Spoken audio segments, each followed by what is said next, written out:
యోగి వేమన. ఈ పేరు తెలియని తెలుగువాడు ఉండడు. ఆయన పద్యాలు చదవని వినని తెలుగువాడు లేడు.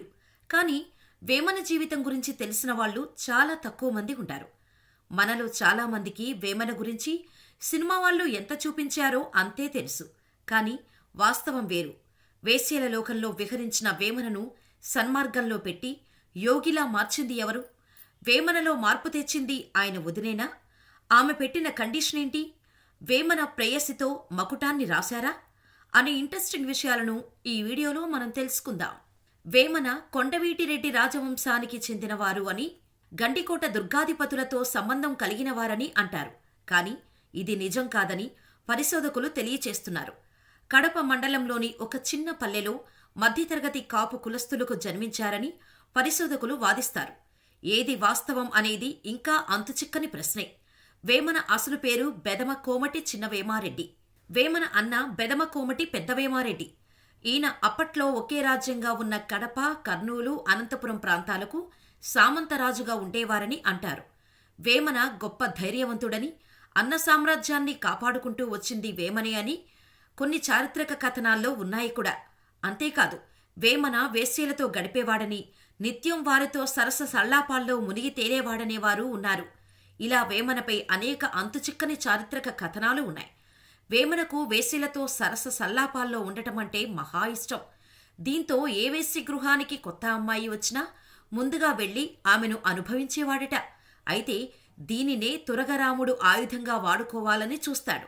అప్పుడే దసరా తిరునాళ్లు మొదలవుతాయి. ఆ తిరునాళ్లలో వేశ్య మాంచాల నాగులు అనే మహా అందగత్తె గురించి వేమన తెలుసుకుంటాడు. ఆమెను చూడటానికి వెళ్లి ఆమె అందానికి దాసుడైపోతాడు. ఇక తన మకాం పూర్తిగా వేంపల్లె నాగుల ఇంటికి మారుస్తాడు. ఓ ప్రేయసి కంటే ఎక్కువగా తనను చూసుకుంటాడు. నెలల కొద్దీ ఇంటికి రాకపోయేసరికి అన్నకు వదినకు సందేహం వచ్చి తెలుసుకోగా వేమన నాగుల అనే వేశ్య ఇంట్లో ఉంటున్నాడని తెలుస్తోంది.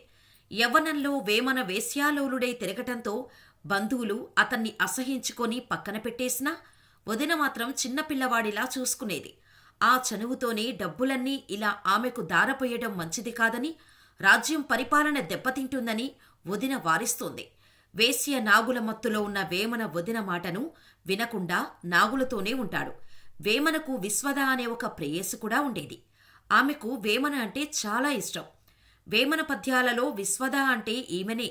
అయితే ఎన్నోసార్లు తన రాజ్యం గురించి ఆలోచించాలని, అంతం శాశ్వతం కాదు అని చెప్పి వేమనను మార్చే ప్రయత్నం చేస్తుంది. కాని ఫలితం ఉండదు. నాగులకు పచ్చి బానిసైపోతాడు. దీంతో ఇదే అదునుగా చూసుకున్న వేశ్య నాగుల తన వదిన ముక్కుపుడక తెమ్మని అడుగుతుంది. వేమన తన వదిన వద్దకు వెళ్లి ముక్కుపుడక అడుగుతాడు. కాని మంగళసూత్రం వలె ముత్తైదు చిహ్నమైన ముక్కుపుడకను ఇవ్వటానికి ఇష్టపడదు. కాని వేమన మాటను కాదనలేక అతడి ఎదురుగా పండు వెన్నెల్లో నగ్నంగా నిలబడి ముక్కుపుడకను తననే వచ్చి తీసుకోమని చెబుతోంది. దీంతో తన కన్నతల్లి లాంటి వదినను నగ్నంగా చూడటంతో ఒక్కసారిగా వేమన చలించిపోయాడు.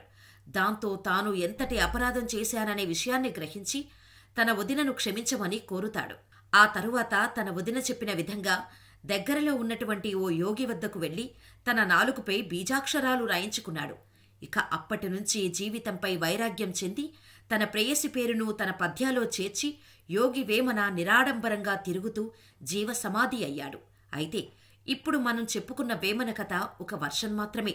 ఇంకో వర్షన్ కూడా ఉంది. ఈ వర్షన్లో విశ్వద అనే పేరు తన పద్యాలకు ఎందుకు పెడతాడో చెబుతాను. మరో వర్షన్లో అభిరామ అనే పేరు ఎలా వచ్చింది అనేది చెబుతాను. అది తెలుసుకోవాలంటే మాకు ఖచ్చితంగా కామెంట్ చేయండి.